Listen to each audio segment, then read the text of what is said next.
I want to start with the moment when you found out this league was happening. Where were you? Who called you? What was that day like for you? Remember I was in the car, we were driving back to Montreal, and we had just like a conference call, all of us together, and they mentioned that was happening. I don't know, I just looked around and I was smiling so big. Just that moment, that's like, wow, it's finally here. And now we're like, when does this start? And obviously there's a lot of work that's been done behind the scene a lot, but it's such an exciting moment for women's hockey. And you talk about behind the scenes.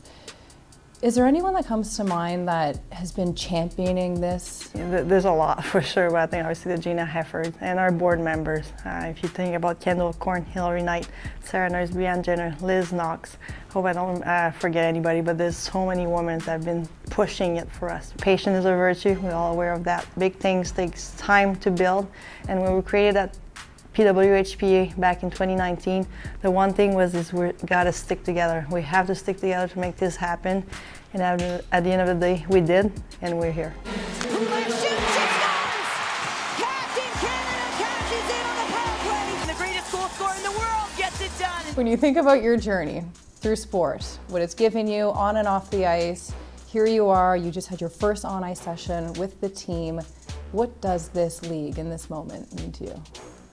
It's amazing. I felt like a kid out there, being able to go on the ice with a brand new team, with new teammates, with new staff, where we've been waiting for many years. The time is finally here. It's unbelievable. It's something bigger than ourselves.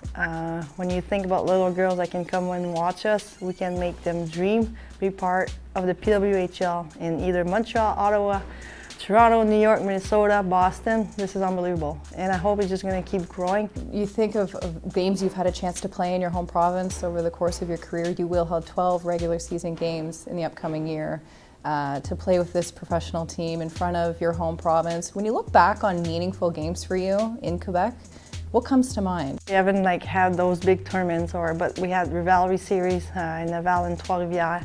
I've had the chance to play with Les Canadiens and the Stars back in the day, but really having a professional team here in Montreal, getting back our fan base that have been around for many years, where we had a little pause here. I feel like we talk a lot about the national team, which is such pride for me. It's such an honor, but also now creating that team from bottom and start from zero and really having new players, new staff, new coaches. It's unbelievable. You talked about Trois-Rivières, and I'm so glad you brought up that game. That was wild. Before puck drop, you were honored for being named the Canadian Athlete of the Year. Your parents, your brother were there for that ceremony, and the crowd just kept going and going and going. And then you went on to score your 200th point that game. Jenner kind of dished you the assist. I mean, when you look back on that game in particular, what kind of moments stand out to you? Watching that video, which so many memories, along amazing teammates, friends now, having my family come up on the ice, obviously it was very special. You dream to be part of that team for so many years. Now you get to wear that jersey at that level.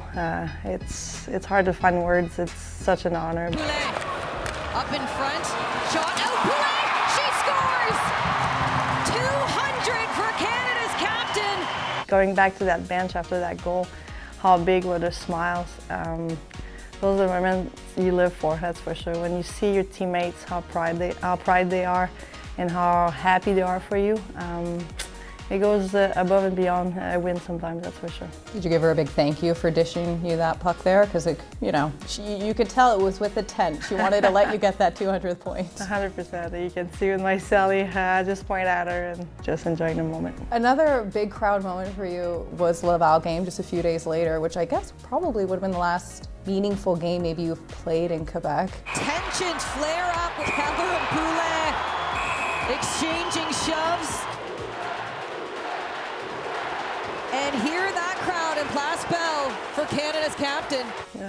I was laughing hard because I couldn't believe I was actually getting kicked out of the game in one of the last games at that moment in Quebec, in Montreal, and Laval. So it was kind of funny. I was giggling a little bit, but just the support in Quebec, in Montreal, across our country is unbelievable. If you could relive any on-ice moment, what would it be? Obviously 2010, going back in that gold medal game on home soil, first Olympic Games. I would still probably have that beer and probably still enjoy that moment with my teammates and my family. We look at the general manager for Team Montreal, Danielle Silva. When you think of a specific moment with you and her where she helped you or she was just there for you? I remember having actually a poster of her in my room. She was with the